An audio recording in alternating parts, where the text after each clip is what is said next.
Between the times when the comic book movies reign in the summer and the rise of the autumn horror flicks, there was an age undreamed of. And unto it came Conan, destined to wear the jeweled crown of the weekend box office upon a troubled brow.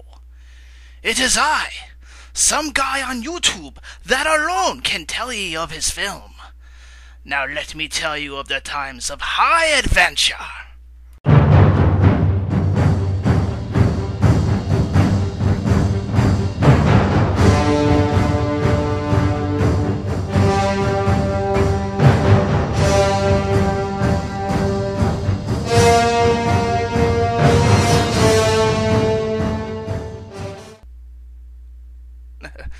A little bit of a special opening this time.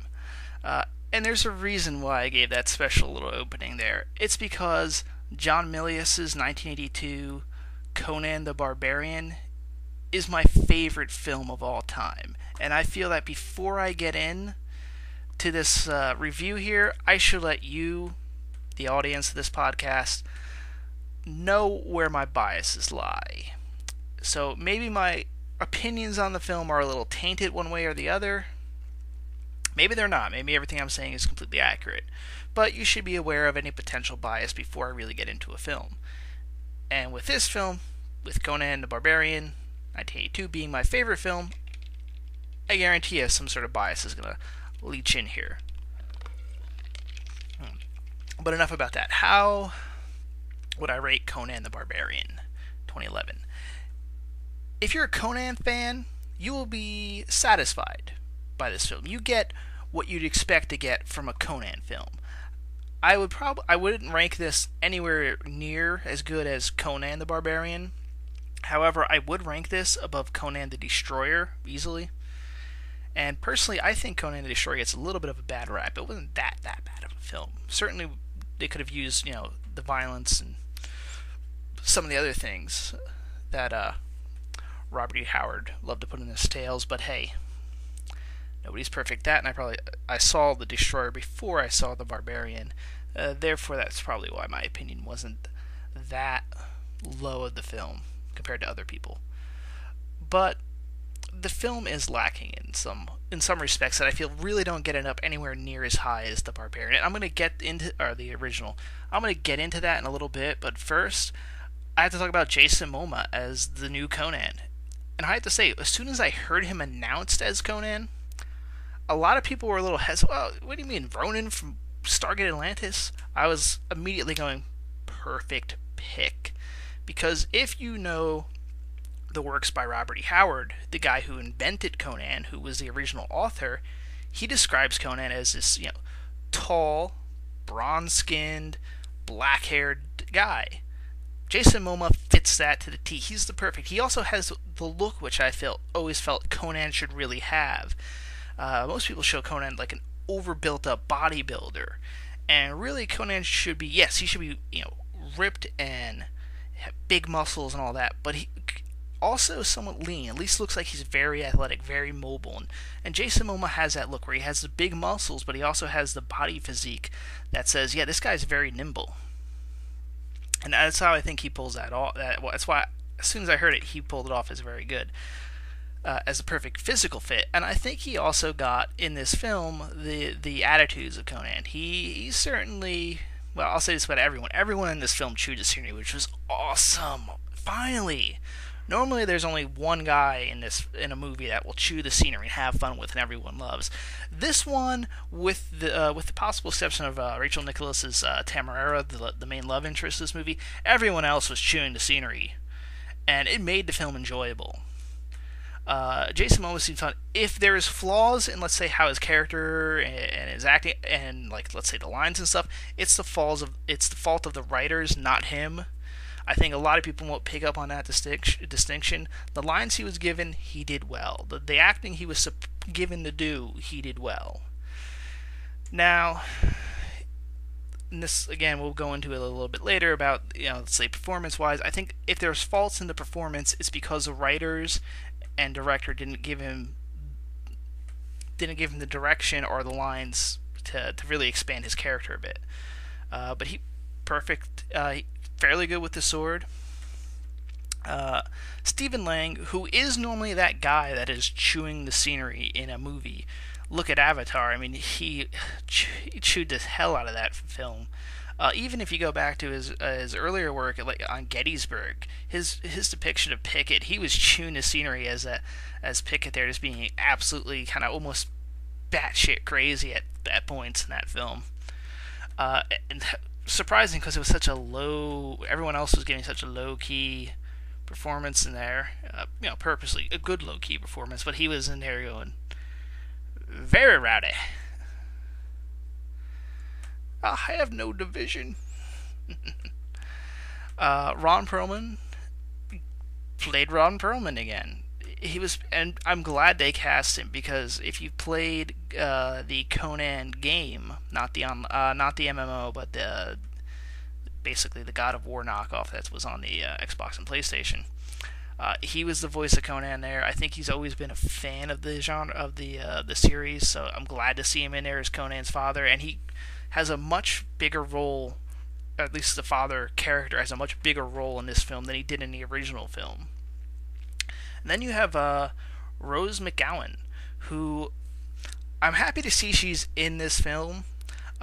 Again, she over the top acting with her role as the witch daughter of Stephen Lang's Zim character, as she's basically a witch / sorceress that wants to fuck her father.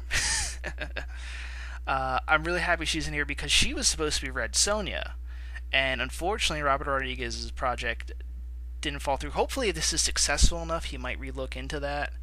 But I'm happy to see she got into at least some sort of, basically Conan's sister project, or actually I should say older brother project. So I'm glad to see that she is at least in here, because I was looking forward to that film. I was actually hoping that the Red Sonja would lead into a Conan film. Maybe we'll have the inverse, because personally I would much rather see her as Red Sonja. I've seen the little sample poster work they did with her. My God, especially from the 80s version is a legendarily bad film, and they make Red Sonja out to be she looks like a butch lesbian in that film. And I'm sorry, no offense to lesbians, I've had lesbian friends in the past, but I mean, I wish she was Red Sonja. Maybe we'll see her. Other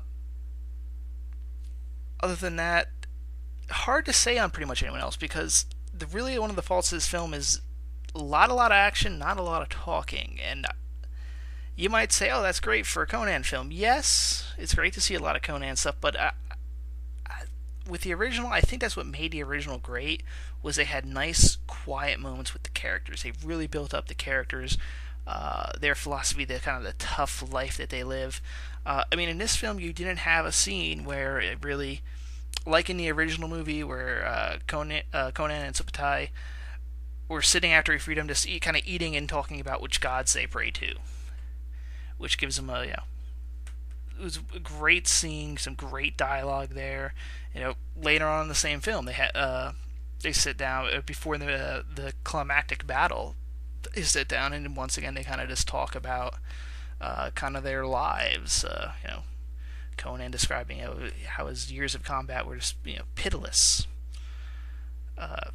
Same thing with the relationship that they developed. He developed with Valeria. Their love scenes. They talked before them. She herself explained why you felt more why she was with Conan. One, because she herself was a fellow thief, liked his attitude, but you also got the sense of what she'd felt after they had became a couple. How she'd always been alone. They had that scene after they were taken to the king, and they were offered their mission to go rescue his daughter. How she didn't want to do it because now she actually had something to lose. So there was nice character moments like that in the original Conan the Barbarian, which really made it a great film. In this film, however, it is literally after Conan gets to become an adult. It's action scene, then one scene basically to set up the next action scene to set up the next action scene. Literally just one scene. So every other scene is an action scene, which yeah might sound fun, but it does make the movie kind of drag. It also means certain characters we don't get to feel as much about. I mean, Conan and Tamara. Slight spoiler. I can guarantee you guessed this as soon as you saw the trailer. You know, when they become a couple, they have their relations in this film. It's not as well established why this would happen. Especially since they're supposed to be kind of the people from polar opposites. They seem to, especially with her character, not know what they want to do with her. Is she a tough female character, or is she a damsel in distress? It floats between the two very, very often in this film. At times she can fight, at times she's, oh no, I have to run away. It's very mixed. Perhaps it's slightly more realistic, as you know, people get tough and then they realize what type of situation, and they're like, oh shit, getting out of here. But yeah, I mean, I guess I should talk about the plot since I'm getting into all this. The basic plot is that Zim, who is Stephen Lang's character, is basically leading an army of revenge because he wants to find this ancient crown which the barbarian tribes had destroyed and spread out amongst themselves. Because when he assembles the crown, he can bring back his wife, who was a necromancer, and she can basically, because she's coming back from the dead, and she can basically make him a god again. And she herself was actually murdered by people who did not like her, witchcraftery. Which I must say does at least add a little bit more characterization than James Earl Jones' performance. Although James Earl Jones' performance was fucking legendary in that film, in my opinion, in the original. But I guess you get a little bit more of an understanding about Zim's motivation than Thulsa Doom's. That he's kind of was put on his quest originally kind of to resurrect his wife, but he also knows the power that they will have. It's kind of an interesting mix to whether is he bringing his wife back because he loves her, or is he bringing her back because he wants the power, and probably it's both. But he is leading, and eventually he comes to the last tribe that has possession of the piece of the crown, which is Conan's tribe, in which case he arrives. Cue basically kind of the same thing that happened. The beginnings of the original and this remake or reboot, whatever you want to call it, are actually fairly similar. They hit on a lot of the same notes, although the Conan as a younger fellow here takes a lot more time. And actually, this is where there are scenes where it's not just action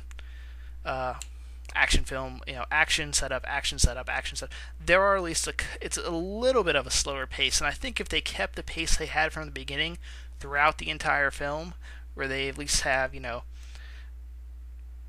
action scene, and then 3 regular scenes of character development, all that, and then another action scene.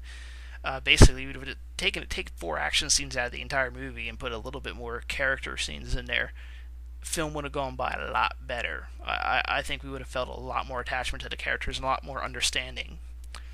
But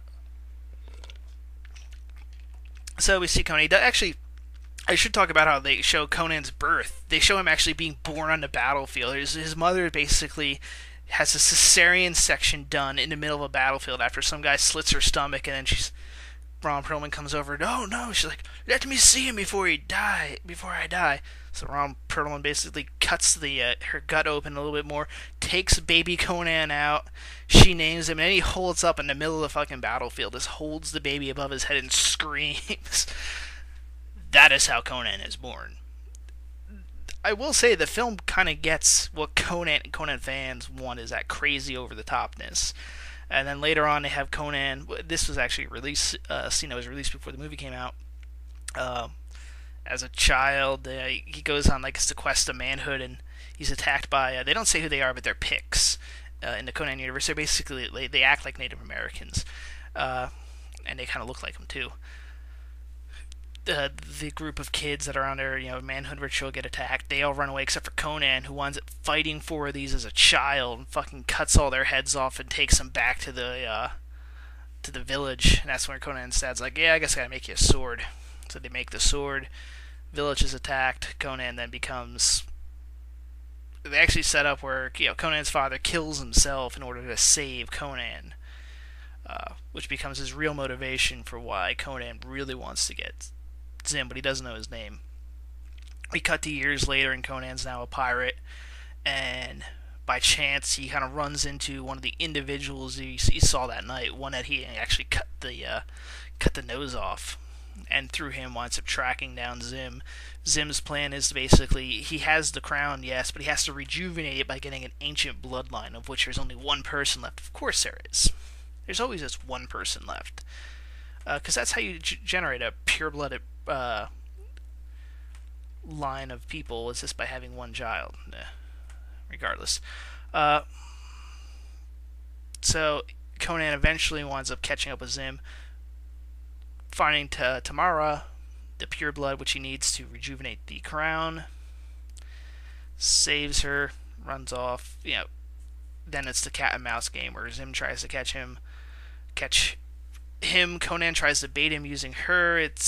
That's when the movie comes. I don't want to ruin every little scene. There's no reason to go into every little scene, but that's the basic plot of the film.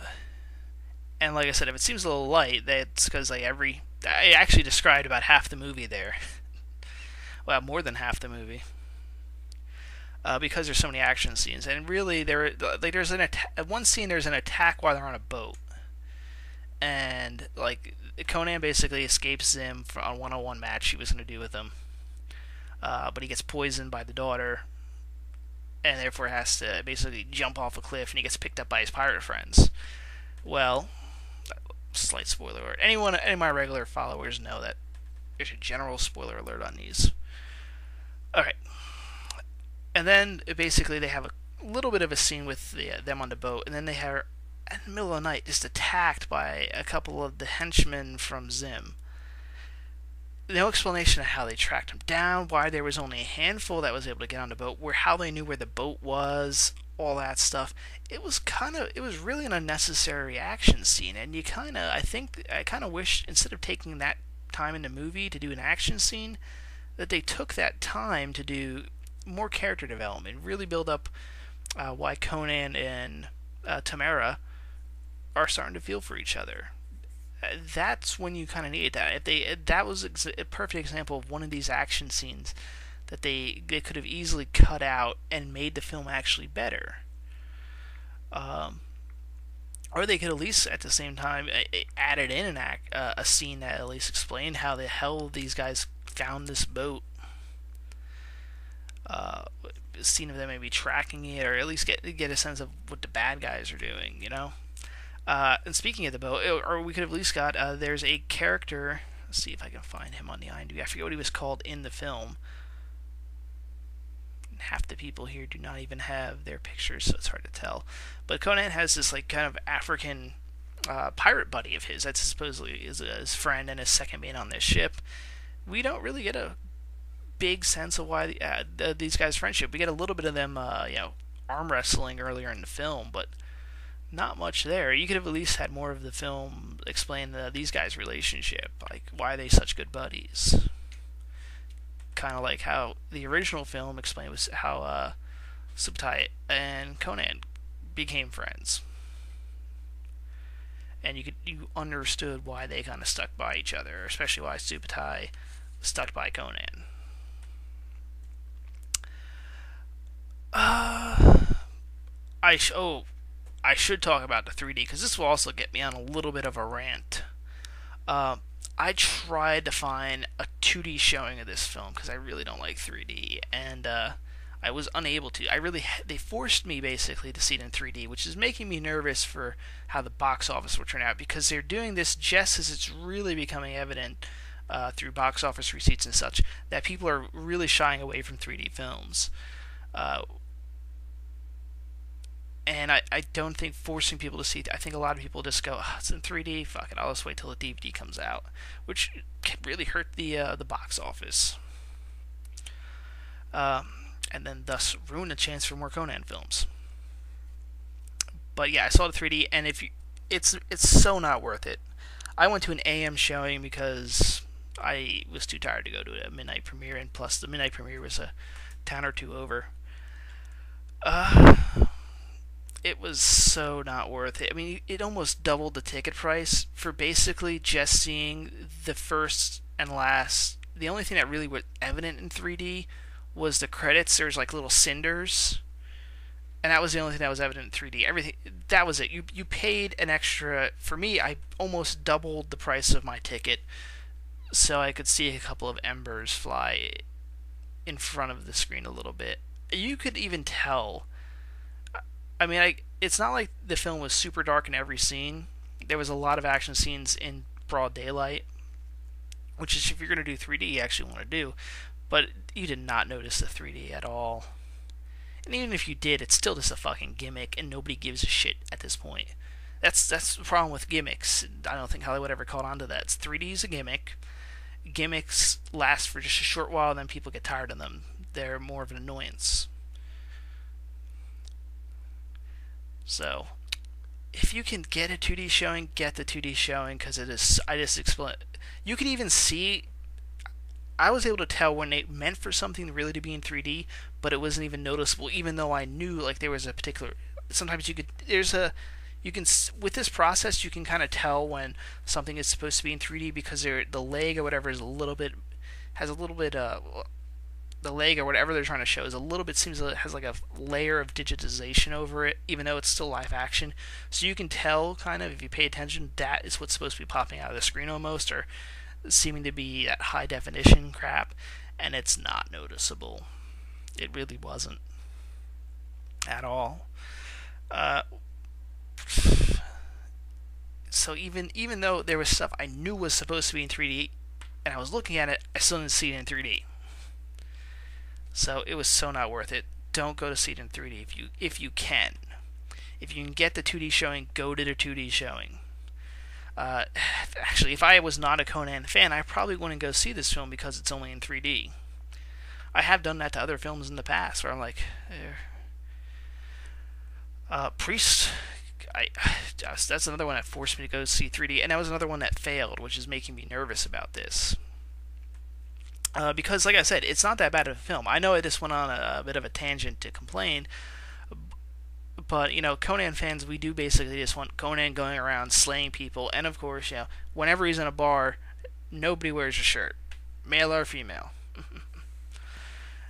Which, that might sound a bit sexist, but if you know Conan, that's the type of world Conan inhabits. This kind of crazy, barbaric world. That's where the fun of it lies in.